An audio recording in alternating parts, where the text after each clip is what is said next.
सिलावाली में रेस्क्यू 1112 की जानिब से सहाफ़ियों के लिए फ़र्स्ट एड ट्रेनिंग सेशन का इनेकाद किया गया, जिसमें खुसूसी शिरकत डायरेक्टर इंफॉर्मेशन सरगोदा मलिक अहमद नईम ने की। रिपोर्ट करेंगे सैयद मुबशर शाह। जो हेड है वो आपने छाती के दरमियानी निचले हिस्से पे रखनी है और इसके ऊपर पावर सेंटर पे है छाती पे थोड़ा सा नीचे पास। सिंपल आप कह दें कि सेंटर में आप अगर करें तो वो भी हो जाएगा।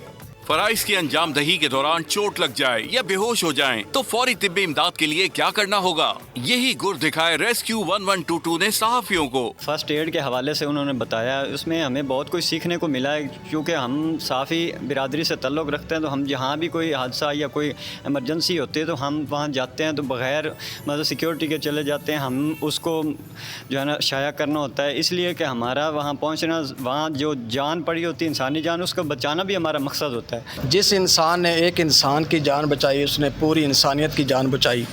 एज ए जर्नलिस्ट प्रोफेशन ये हमें अब अंदाज़ा हो गया कि हमें अपने प्रोफेशन से हटकर एक इंसानियत के लिए भी काम करना है। फर्स्ट एड ट्रेनिंग सेशन में डायरेक्टर इंफॉर्मेशन सरगोदा मलिक अहमद नईम ने भी शिरकत की। तकरीब से खिताब करते हुए उन्होंने कहा कि पंजाब में ऐसी नौयत का पहला सेशन है जो सहाफियों को रेस्क्यू 1122 की जानिब से किया गया। सब्सक्राइब करें और बेल दबाएं ताकि कोई खबर रह न जाए।